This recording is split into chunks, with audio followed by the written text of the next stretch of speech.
بسم الله الرحمن الرحيم فاسألوا أهل الذكر إن كنتم لا تعلمون ইয়াকুব ভাই তিনি প্রশ্ন রেখেছেন যে এদেশে যে দব পাওয়া যায় যেটাকে আমরা সান্ডা বলে থাকি, তো এই সান্ডা খাওয়া বৈধ আছে কি নাই। বা এ বিষয়ে বলবো যে আরব দেশে যে দব পাওয়া যায় যেটাকে আমরা সান্ডা বলি বা গুঁইসাবের অনেকটা অনুরূপ, তো এদেশের যে সান্ডা বা জব পাওয়া যায় এই জব খাওয়াতে কোনো সন্দেহ নাই। রাসূলুল্লাহ সাল্লাল্লাহু আলাইহি ওয়াসাল্লামের খাওয়ার টেবিলে এই জব খাওয়া হয়েছে। ওকিলা দব্ব আলা মায়দাতে রাসূলিল্লাহ সাল্লাল্লাহু আলাইহি ওয়াসাল্লাম, রাসূলুল্লাহ সাল্লাল্লাহু আলাইহি ওয়াসাল্লামের টেবিলে দস্তরখানে দব খাওয়া হয়েছে। তবে রাসূলুল্লাহ সাল্লাল্লাহু আলাইহি ওয়াসাল্লামকে যখন বলা হয়েছিল যে এগুলি হলো দব, জব ভুনা করে নিয়ে আসা হয়েছিল, তো রাসূলুল্লাহ সাল্লাল্লাহু আলাইহি ওয়াসাল্লাম যখন বলা হয় তখন উনি হাত গুটিয়ে নেন, তিনি না খাননি। খালিদ বিন ওয়ালিদ বলেছিলেন, ইয়া রাসূলুল্লাহ এটা কি হারাম?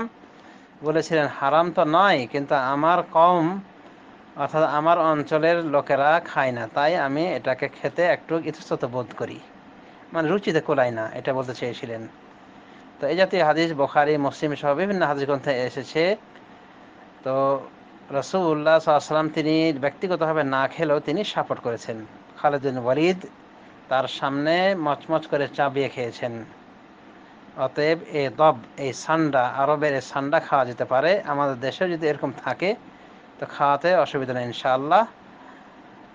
আর এটা খেলে যে ফায়দা হওয়ার সেটা হবে ইনশাআল্লাহ, সেক্সি ফায়দা হোক আর যাই ফায়দা হোক, কথা বললেন ইনশাআল্লাহ, অসুবিধা নাই, খেতে পারে। আরবের যে দব বা যেটা সান্ডা আমরা দেখতেছি আরবের লোকেরা এখনও খায়, অনেক মজা করে স্বাদ করে খায়, তো এটা আপনিও খেতে পারেন, সবাই খেতে পারে, সমস্ত মুসলমান খেতে পারে, কোনো সমস্যা হবে না। কারণ রাসূলুল্লাহ সাল্লাল্লাহু আলাইহি ওয়াসাল্লাম এই তব খাওয়াকে, এই সান্ডা খাওয়াকে সাপোর্ট করেছেন। তবে আমাদের দেশে যে সান্ডাগুলি দেখি এগুলো গুঁই সাপ বলা হয়ে থাকে, তো সাপ বললে আর কিভাবে খাবেন? তো আমার এখনো সন্দেহ যে এই সান্ডার মতো কি আমাদের দেশের ওই ওই গুঁই সাপগুলি যদি হয়ে থাকে তো খেতে পারেন, অসুবিধা নাই। এক কথায় আরবের যে সান্ডাগুলি পাওয়া যায় এগুলি খাওয়াতে কোনো সন্দেহ নাই, ইনশাল্লাহ খেতে পারেন। যার ইচ্ছা, যার রুচিতে কোলাবে খাবে, অন্য কেউ দোষারোপ করতে পারবে না, উচিত হবে না, হালালও হবে না।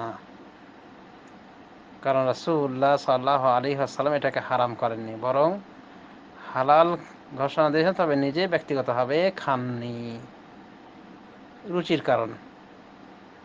আশা করি বুঝতে পেরেছেন। ধন্যবাদ।